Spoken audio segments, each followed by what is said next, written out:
feelings. Welcome to the program Agenda. I'm your host, Cito Beltran, and we were dealing with some technical issues later. Thank you for earlier. Thank you for joining us today and for being subscribers of Cignal TV and viewers of One News PH on channels 8 and 250.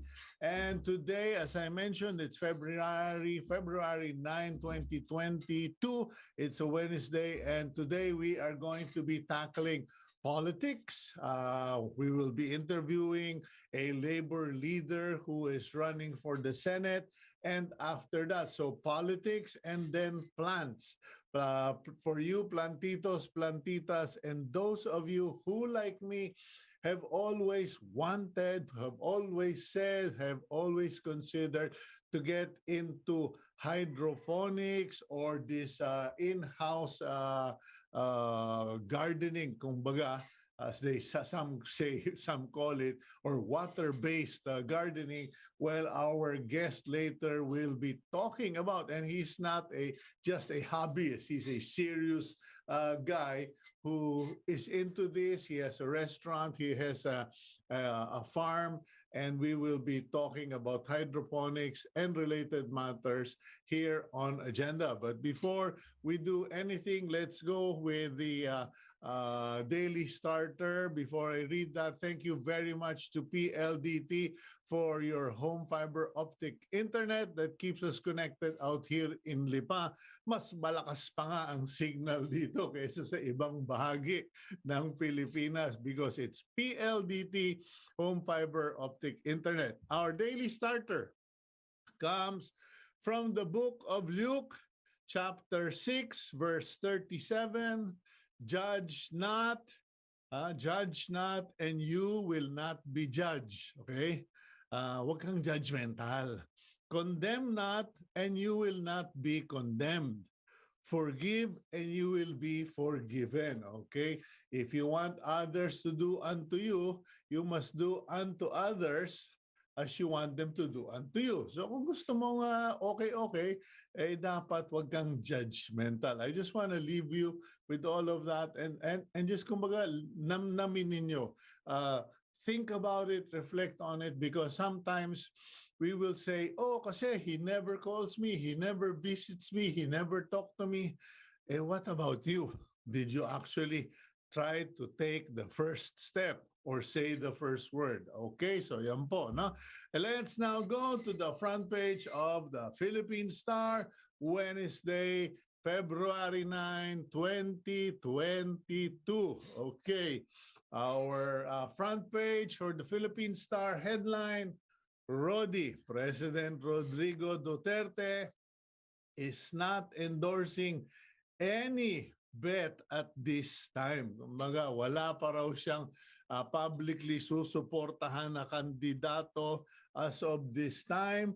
And he said he may, when the time becomes, when it reaches a time when it is crucial, it is necessary. Okay. Kumbaga, pag photo finish na at naglalaban na between good and evil, baka sakaling magdesisyon si Presidente na teka, baka masayang naman lahat nung natitira dito. Okay, at the header of the Philippine Star front page, U.S. says the United States Embassy issued a statement yesterday, I believe, Quiboloy arrest not related to Philippine elections. Okay, unlike the contrary to the suspicion of others or claims of others, the warrant of arrest issued for Pastor Quiboloy has nothing to do with the current political situation in the Philippines. It is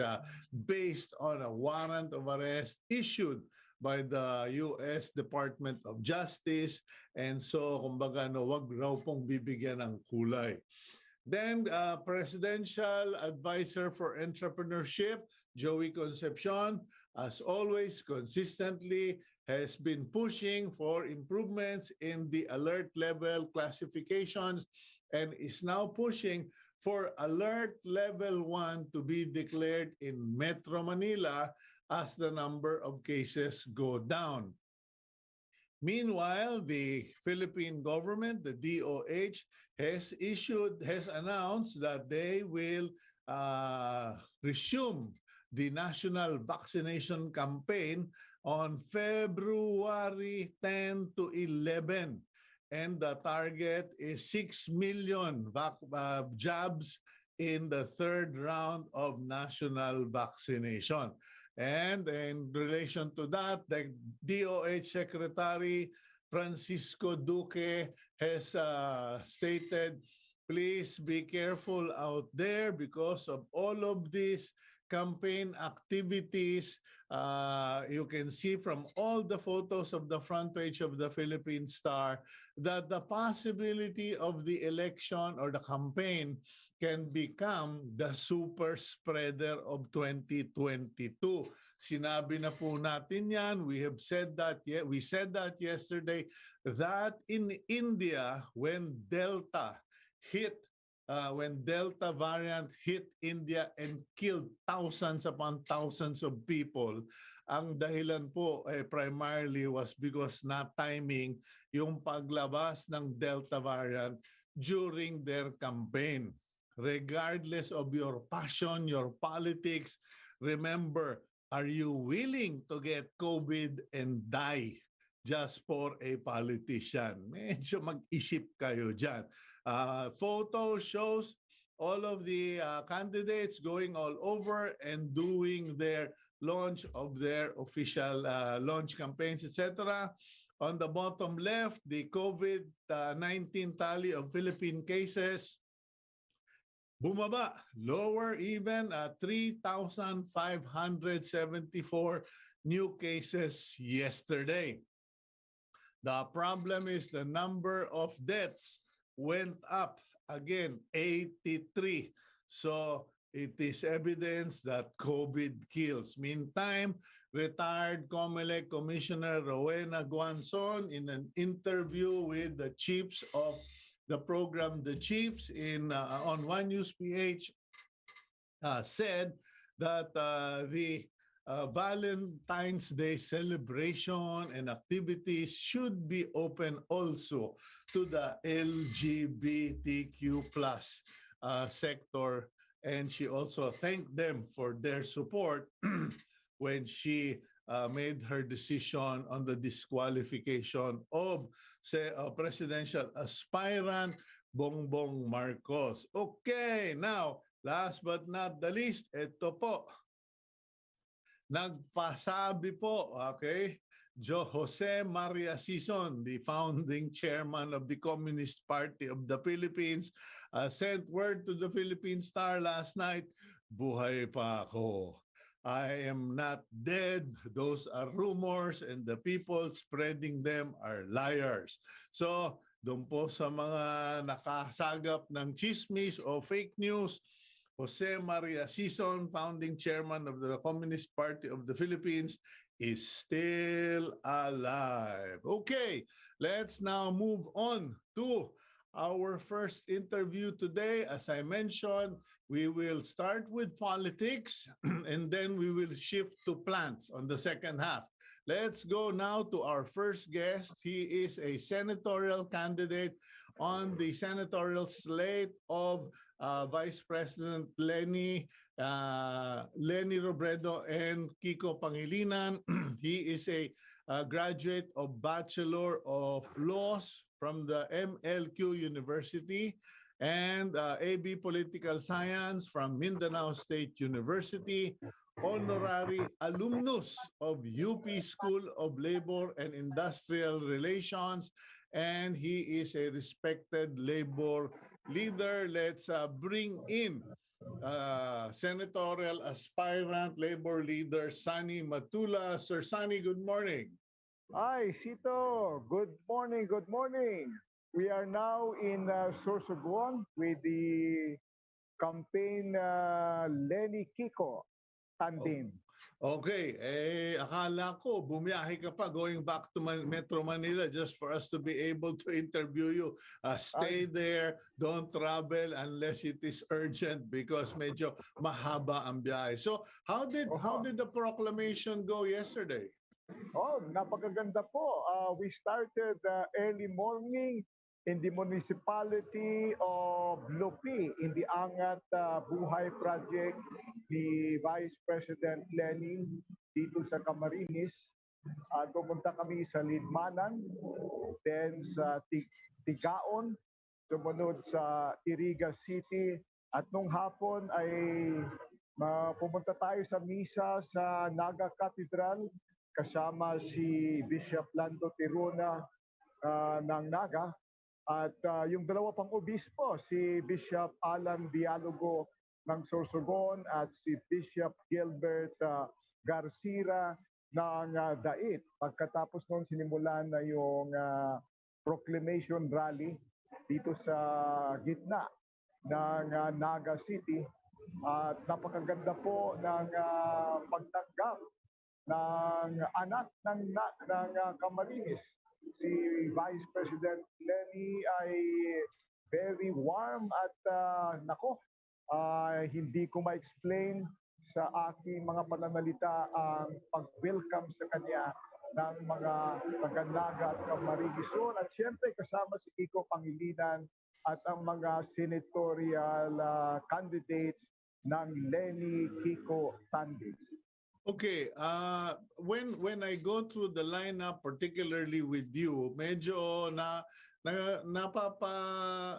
nagtataka yung iba. May mga nagtatanong, saan ba galing yung Sonny Matula na yan? What qualifies him to be a senatorial aspirant?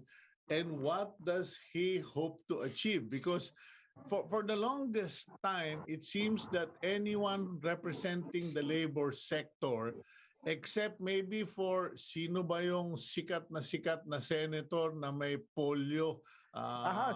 Si Ernesto Herrera. Yun. Si Senator Herrera. I mean, the very few people who really represented labor made it to Congress. Ang naalam ko lang dyan, si Blas Ople dedicated himself to labor as a senator. Si Senator Herrera dedicated. They were really good senators. Now, what prepares you to go in that path? Attorney kayo, di ba? Attorney kayo. Yes. Yeah. Tama ka, Sir Cito, no?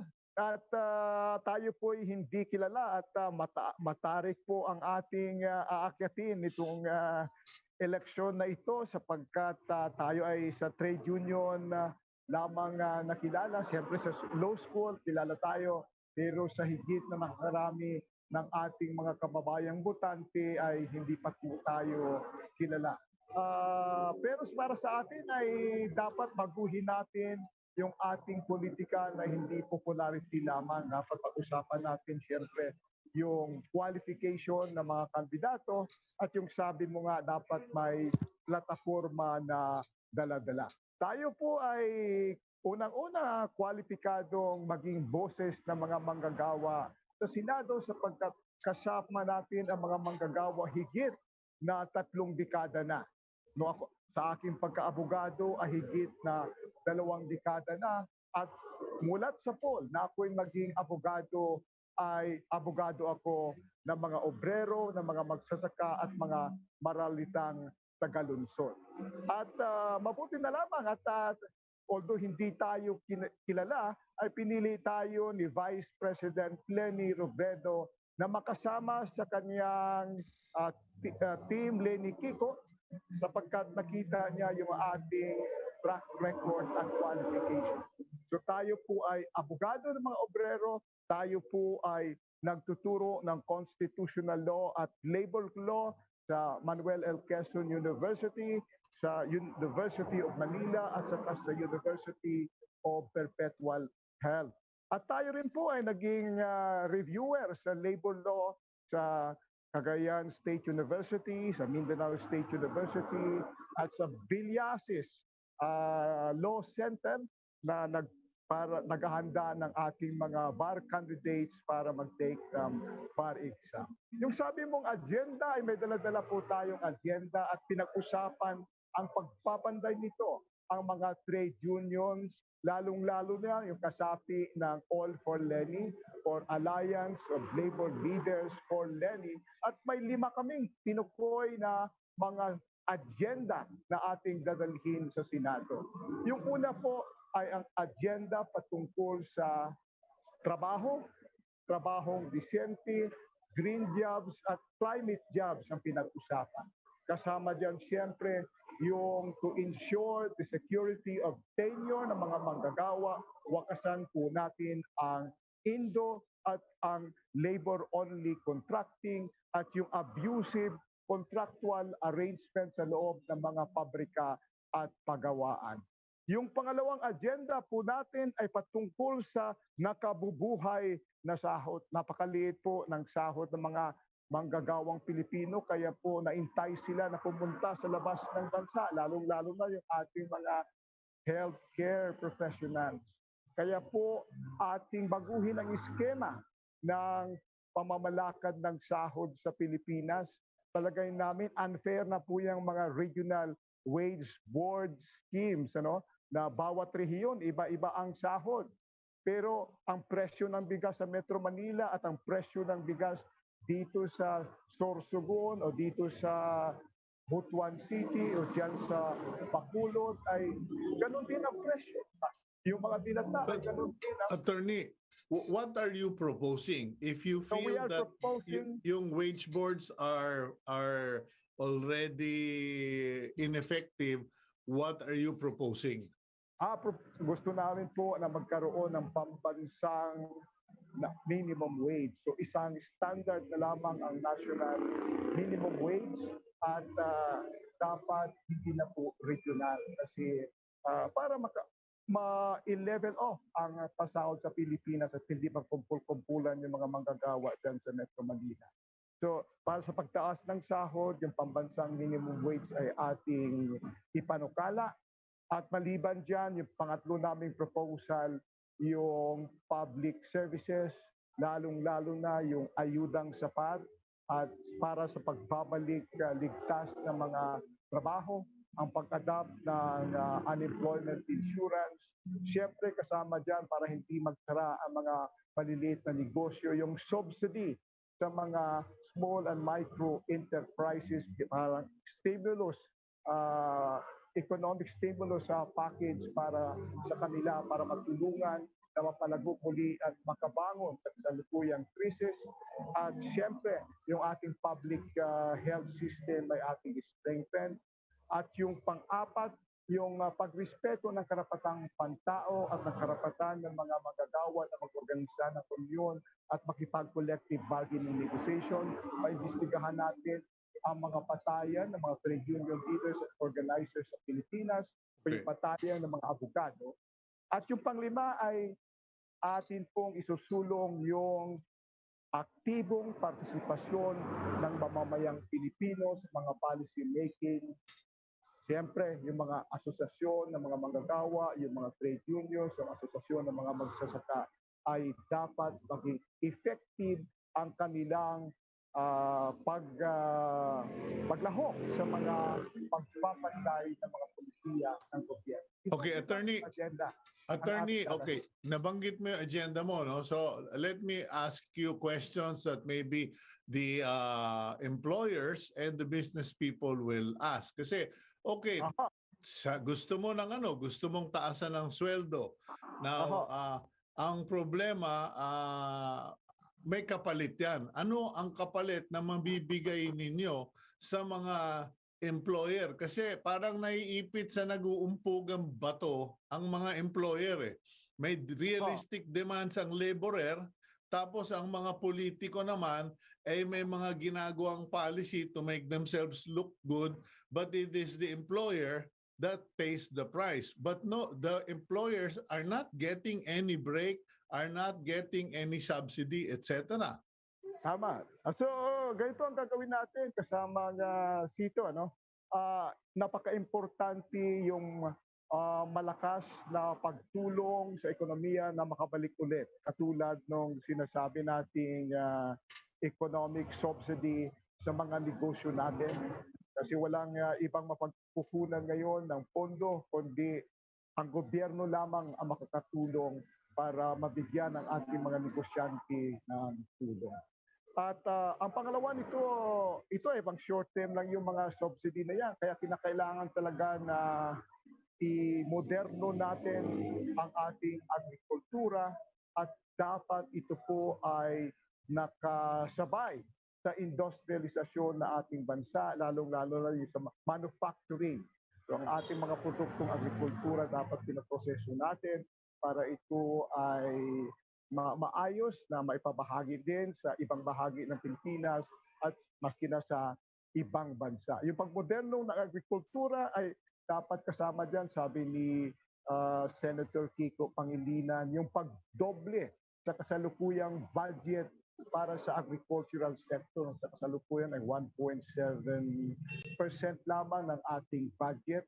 So dudublihin yan sa loob ng 5 taon. So sa susunod na taon, sa bagong administrasyon ay siguro mga 3.4% ng ating national budget yan para matulungan yung ating mga magsasaka, matulungan yung ating mga agricultural workers at yung agricultural enterprises natin. At, ano yung ano yung unang-unang gustong mangyari ng mga labor groups? Kasi marami kayong agenda, Attorney Matula, no? And which is good, admirable. Okay naman yung mga sinabi ninyong agenda. I agree with them. Pero kung ang tatanungin natin, kung pupulungin natin, if we gather all of the labor leaders all over the country, what is the number one change that they want or the number one law they want passed? Napaka-importante yung ayuda sa kasalukuyang pandemya.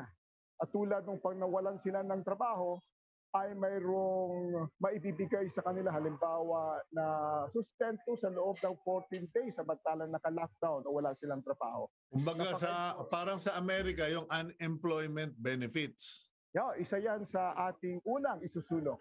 So yung unemployment benefits na proposal natin ay dapat mabibigyan yung manggagawa ng 80% of his salary sa isang buwan sa loob ng 3 buwan. So 3 buwan na unemployment. We're down to our last 4 minutes, Attorney. So my next question is how many, if there are 100 labor unions in the Philippines, how many have actually shown or indicated their support? Kasi parang hindi namin nadidinig yan eh. Noon in the, maybe 30 years ago, I would hear that the United Front is backing so and so.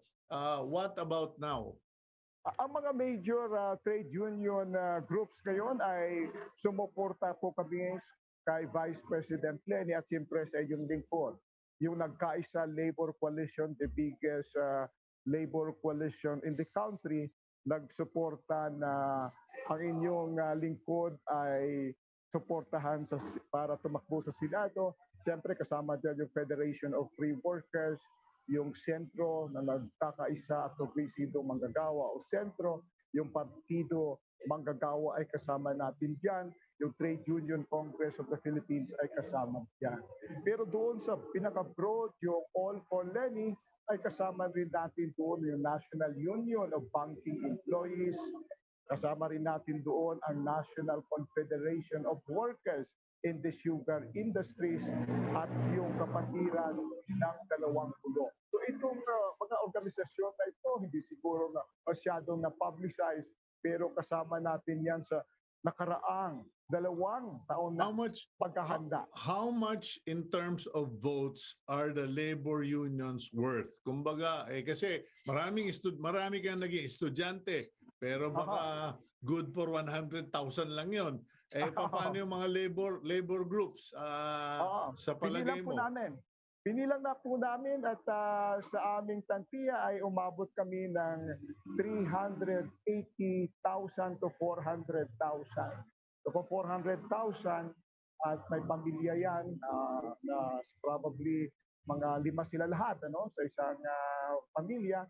So aabot yan ng 2 milyon na mga botante ang bilang namin na sumusuporta si Vice President Leni pagka-presidente at at siyempre sa inyong lingkod para ma-representa ang mga pagkagawa sa Senado. Attorney, I'll give you 1 minute to address our viewers at I wish you the best. I hope you make it to the Senate and please go ahead. Ay, maraming salamat, Cito. Si Attorney Sonny Matula po, ang presidente ng Federation of Free Workers, ay tumatakbong pagka-senador number 45 po tayo sa ating baluta. Walang tunay po na makapagsalita para sa mga manggagawa maliban doon sa nagmumula sa mga manggagawa. Suportahan po natin ang defender ng mga manggagawa sa Senado. Si Attorney Sonny Matula sa isang pamahalaang may parehas na paglingap sa bawat Pilipino. Maraming salamat po. Okay, thank you very much, Attorney Sonny Matula, senatorial candidate of the Leni-Kiko ticket, and not as a direct endorsement, pero kung kayo po ay nasa labor, pumili na kayo ng tunay, pick a real labor leader who has track record. Kumbaga, marami at mahaba. Kasi alam nyo po, in the last election, may mga tumakbong representing the agri-sector daw. Pagkatapos nung nanalo, nagkalaglagan na, puro sabong ang inasikaso. Okay, we will go for a quick break. And when we return, we will talk about plants. We will talk about hydroponics with our next guest here on Agenda. Mabuhay po kayo.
Welcome to the program Agenda. I do hope there. Okay, we are on air. Ano ba itong time delay na ito? Okay, welcome back to the program Agenda. I'm your host, Cito Beltran, and you are watching us via Cignal TV on One News PH. Thank you once again to PLDT Home Fiber Optic Internet. And speaking about plants, plantitos, farming, good morning to Doc John Danico in Bacolod. Good morning to Cathy Sunga there in C5, BMEG headquarters. Thank you for watching Agenda. Okay, now we have up next a topic of hydroponics. Over the last 10 years, so much has happened in terms of indoor gardening or container gardening or farming, etc., etc. And a lot of people, when you mention hydroponics, still consider it a science experiment, very mysterious or too complicated. So we decided to get someone, and he's the founder. He is the founder of Urban Greens, okay? An urban farm running on hydroponic technology to produce fresh greens. And I understand I know he also does an online seminar And let's welcome Ralph Becker. Good morning, Mr. Becker. Good morning. Good morning. Okay. Okay. Impressive background out there. Clearly, you are trying to tell me this is serious stuff. So, anyway, Ralph, to get things started, can you kindly explain to our audience, you can give us a seminar here and now without the equipment, but just to take the mystery out of hydroponics and for people to understand the benefits of hydroponics. All right. Thank you for having me on your show this morning. So, good morning, everyone. My name is Ralph, and I'm the CEO and founder of Urban Greens. And this is not a virtual background. Let me show you. Like I can actually, we're in our indoor farm right here in Makati, where we grow our produce here in the hydroponic way. So, hydroponics is means water, growing with water and using water. And for those of you who've actually taken a plant in the past and put it in water and it then got some roots, that's basically the principles of hydroponics. So in hydroponics means that you're not using soil, you're using in principle water and all the nutrients that you put into water. So let's say you and me, we both need our daily vitamins, our nutrients, our magnesium, calcium, potassium, and all of that, right? And any living being, any animal, any plant needs a similar amount of those, or needs a similar like nitrate, calcium, and so forth, right? So calcium is good for the bones, you know, as we know, right? And we find it in stuff like milk, but also for plants. Calcium is good for the growth of the leaves. So if there's a calcium deficiency, na malabot na the leaves, right? So they're a bit limpy. So what we are doing here is we use hydroponics because mainly we can grow a lot more on a very small space. So it's a little bit like the skyscrapers that we have in Metro Manila, right? Because the area space is quite expensive, so we're maximizing we're growing on top. And the same is what we do here. So as you can see here, we have like different layers stacked on top of each other. That means that we can actually grow a lot more on a very small footprint of space. We have 700 square meters here. We can grow about 35 to 40,000 plants, which is probably 10 to up to 15 times more than in a conventional farm. And because we grow right in the heart of the city, so we're here, behind us is Osmeña Highway. So maybe you'll be hearing some trucks passing and some buses. That means that because we're in the heart of the city, our transport cost is relatively small. Everything that you'll be getting in the city is very fresh. It's been harvested right there and then, maybe like an hour before you get it, and you can consume it. So you pointed out benefits. Limited land area, you can go up. You have a very low carbon footprint because you produce on-site. If you have a restaurant in front, you can have the hydroponics farm in the back, or at least within the city as well. So delivery and trucking, unlike the traditional way in Metro Manila, where people need to get it all the way from Baguio, and by the time it reaches Baguio, I understand 30 to 40% of the produce is wasted because of deterioration. Now, I'm looking at your background, Ralph, and with hydroponics, does it necessarily mean that everything is artificial? You're using water, you're using chemicals for feed or supplement for the plants, and you're also using artificial light? Or is hydroponics can be done outdoor? Hydroponics is, you can do it indoors and outdoors. We choose to do it indoor so that we can grow more in a controlled environment. I mean, let's say we were hit by Odette recently, right? And that showed that how vulnerable anything that is outside is, right? Let alone farms and buildings, etc. Right? And the Philippines is very prone to these outside calamities, be it storms, typhoons, droughts. It gets very hot here during the summer period, and then there's no water outside. It doesn't rain, and during the rainy season, it gets a lot of water, right? So farms themselves are very vulnerable when they are exposed to the elements, right? And throw in a volcano once in a while as well, right?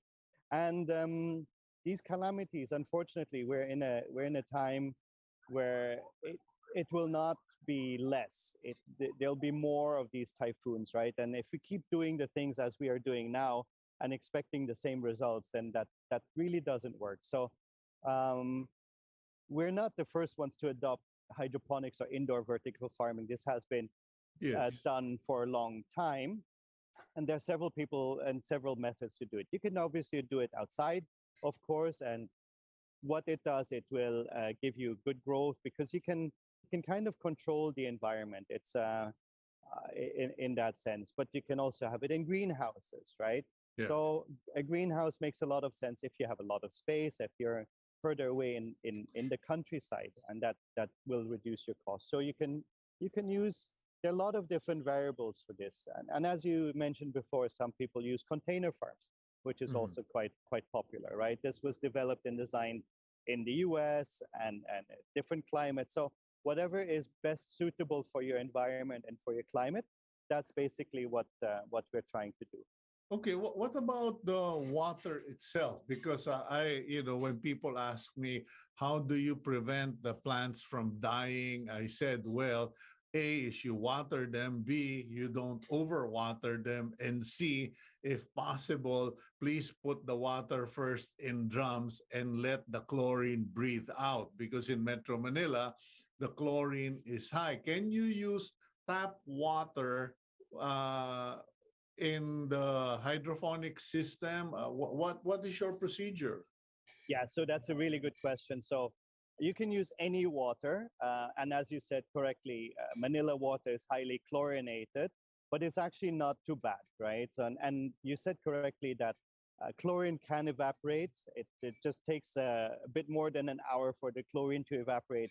If you want to water your plants, it's actually a really good tip that if you pour it into a bucket first, leave it overnight, and that water you can use to water your plants, so there'll be less chlorine in your plants.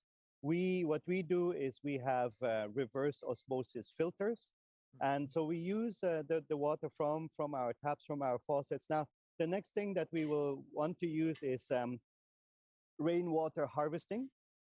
We actually want to use, one of the great things about rainwater is it's free when it's available. It doesn't rain that regularly here, and sometimes it rains very intermittently here as well. But the good thing is, of course, it's free. Then what we have to do as well with the rainwater, we have to we always proceed into cleaning it with a reverse osmosis filter. We have like a 5-stage filter, the ones that you can find in your water stations as well. Okay, I don't really know how long you've lived in the Philippines, but in the Philippines we have been recycling enthusiasts since times immemorial. We recycle cooking oil, we recycle books, we recycle uniform. But in terms of hydroponics, once you've harvested the crops on a platform, do you actually reuse the water, or is that water flushed out because it's already been either depleted or full of the chemicals or the supplements that the plants need? Yeah, so very good question. We don't there's no need for recycling because it's a closed loop system. So each one of these systems here has its own separate tank. And what we do is we just fill the tank once in a while, and the water just cycles through. So it goes through the gutters, and the plants, they get the water, and then it goes back to the tank, and it gets shot back up again. So that means that we don't have evaporation, we don't have water runoff, and it doesn't sicker into the groundwater, let's say. In effect, and this is calculated in any, I think any indoor farm or hydroponic farm has probably the same metrics. We would be using about 5% of the of the water that is used in a conventional outdoor farm. So only 5% of that. That means because we don't have any evaporation, and like normally if you water a farm field, a lot of the water just simply evaporates right after you've planted it. A lot of water sickers into the ground, so that's like your ground well water. And the plants themselves, they only absorb a tiny amount through the roots, right? And that's only around anything that is around the roots. So if you imagine, if you have two lettuces like this, if I show this, the water that is in the vicinity around that is not even used by the plant. So that's what we mean by 100% of the water that we put into our tanks is absorbed by the plants, and there's no water runoff. We don't flush anything out. It just gets constantly recycled. Is it filtered? Is it filtered? Do you have a filter in that closed loop, or yes, or it's just a recycle? It's filtered as well.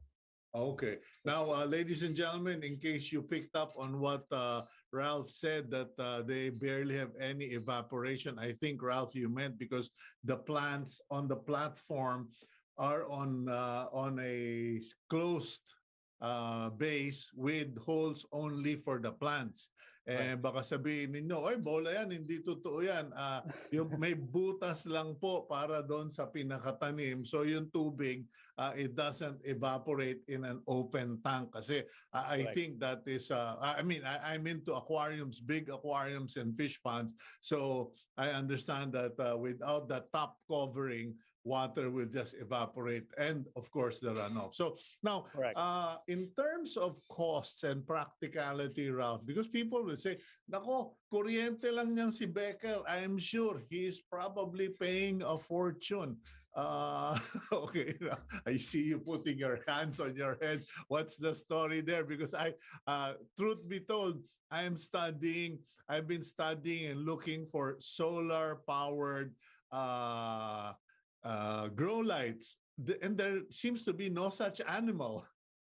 Yeah, and you're absolutely right. The biggest cost that we have, it's not a secret, and you can tell behind me, the lights are on for like 16 to 18 hours, but they're specific grow lights, as you mentioned, so they imitate the sunlight, and they're very energy efficient. But we have a lot of them. So my electricity cost is really, really high. So that's basically the biggest cost that we have apart from rent, right? So people always point that out. It's not profitable or it's very expensive and all that jazz.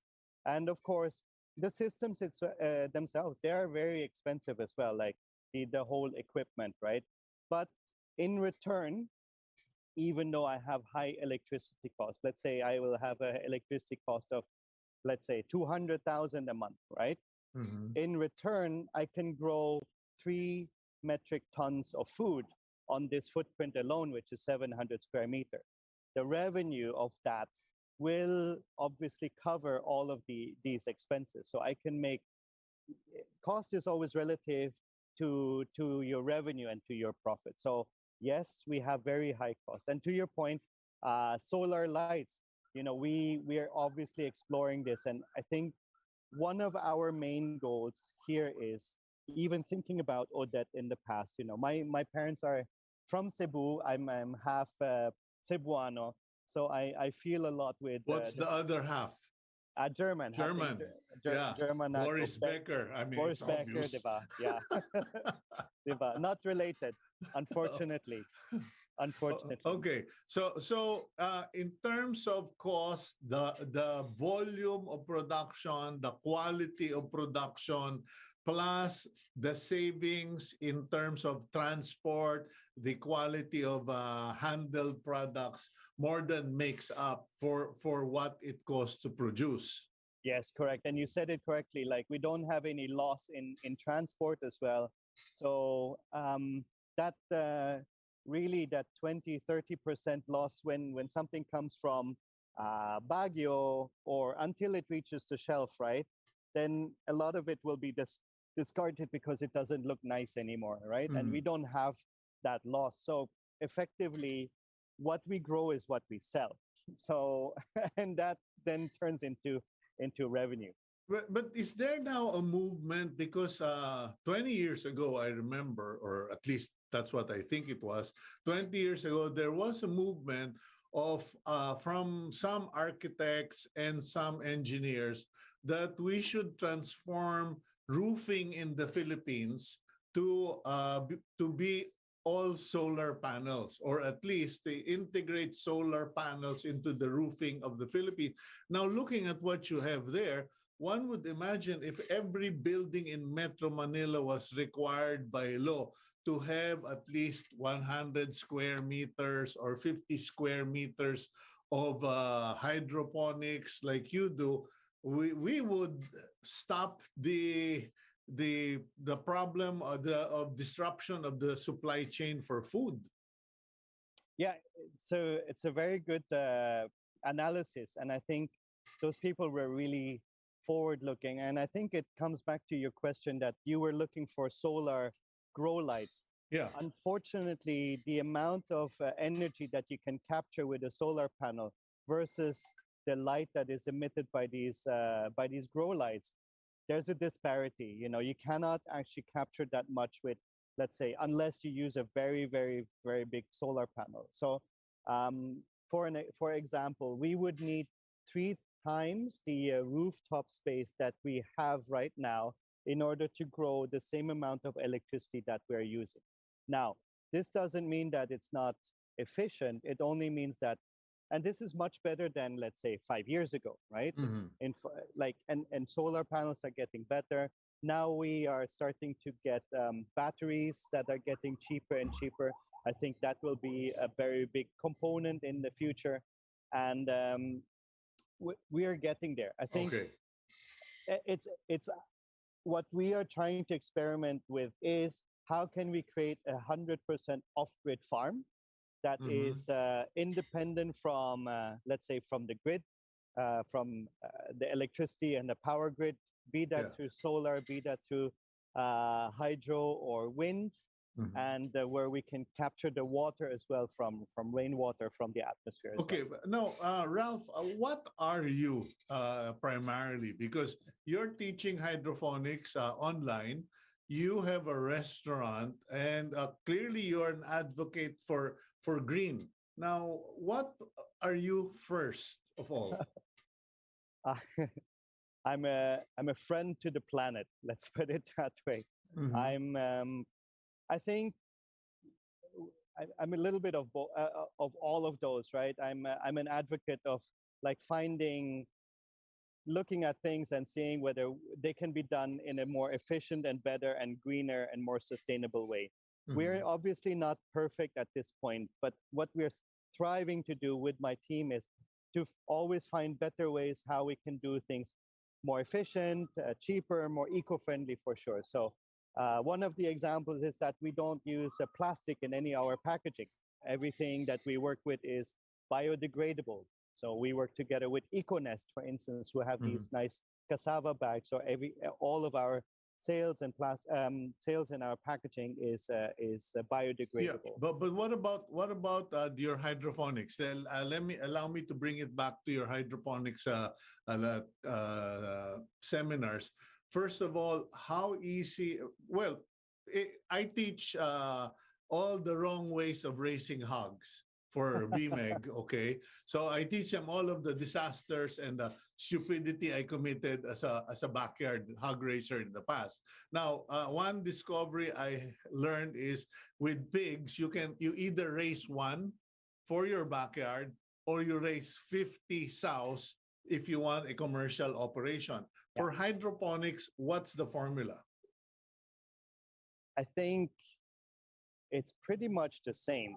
So either you do it small and for fun for yourself, but it's going to be hard to grow something in your own home that will cover your daily dietary needs, right? Like if you're a family or even if you're yourself, it's going to be hard. Like a lettuce takes 6 weeks to grow, like same as a pig. You know, you can't expect to grow a pig and then live off that like every day of of the week, right? When you eat it. So I think this is also something that we had to learn. We're now going commercial. That's why we're going much bigger. So in what we found is there is no real intermediate gap. Maybe not yet. So Mhm. either you go big because then you have a lot of cost, but you can have a lot of revenue, or you do small for yourself. How small is small, Ralph? Because you do, yeah, being half Filipino, I'm sure your mother's already told you, hey, Rafaelito, there are plantitos and plantitas in the Philippines. What would you tell the plantitos and plantitas? Because you, your technology is preferable given for many who don't want to get there, break nails or have to lug so many kilos of sand or soil, etc. Hydroponics, it keeps it clean, makes it simple. But how big a space would a plantito or a plantita need for a family of 5? Oh, for a family of 5, that's quite a lot. It's good if you have a little bit of a backyard or a balcony where you can grow those. There are a lot of what I find really amazing. There are a lot of initiatives here where people teach how to grow like backyard hydroponics, right? Mhm. For a family of 5, I would say like a plot of at least 2 square meter. But then, hey, if you want to throw in some grow lights, you can then stack it on top of each other. So yeah. Okay, so what other tips? Okay, I would suggest that. What's your website again, Ralph? For the those who webs want to enroll. yeah, so the website is eaturban.greens.com, like eat like eating, Each. urban greens Okay. on, or follow us. Best is to follow us on our social media, on Facebook and on Instagram as well, under Urban Greens or Eat Urban Greens. Okay, now what about the equipment or the materials? Because I mean, I've dabbled into this sort of things. I just, like to experiment as a journalist, so I know what I'm talking about, or that I have some basic knowledge. And one thing that's not common are tools, materials for hydroponics. Oh, it's actually getting more and more common, right? Like we can see if you go to any of these online shopping platforms and you type in hydroponics, there'll be an onslaught of people selling hydroponic stuff, which is amazing, right? That wasn't the case about 2 years ago. So I invite Mhm. everyone to go and have a look. We sell our own hydroponic starter kits as well. And as you mentioned, we do our online workshop. So the next one is, I believe, February 19th. Mhm. So I invite everyone to check out our Facebook page and under events. And if you want to learn more about hydroponics, just join our workshop or join one of our dinners, which are here, the pop-up dinners that we host in our indoor farm here. And I'll be hosting them, and I can teach you and tell you all about the systems here. Am I correct? You also have a restaurant?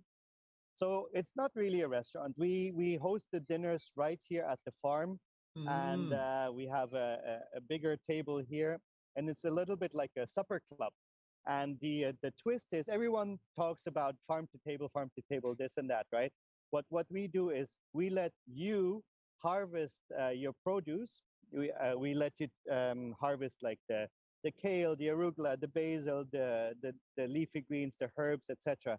And then you give them to the chef, a little bit like a Mongolian barbecue, right? Mhm. Where you pick and choose, right? And then the chef turns it into a spectacular 5-course high-end plant-based dinner.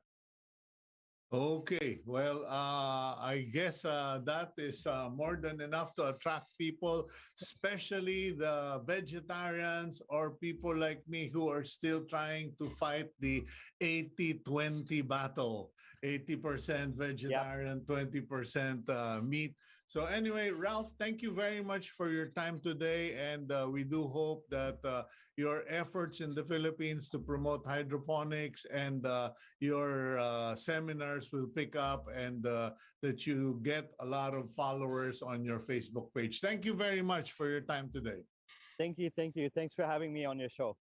Okay, that's Mr. Ralph Becker. No relationship to Boris Becker. He is Hapsebuano, and thank you. Remember, you can follow them on Facebook, Urban Greens. Okay, let's close the show with this week's blessing from the first book of Peter, chapter 5, verse 10. And it goes, "And the God of all grace, who called you to his eternal glory in Christ, after you have suffered a little while, will himself restore you and make you strong, firm, and steadfast." Okay, that's our weekly blessing. And if you would, please include me in your blessings this morning, in your prayers this morning, as I minister to some people and encourage them for a better future. And thank you for joining us here on Agenda. We hope you like the topics. And if you have suggestions, do let us know. And please keep it here on One News PH. God bless all of you.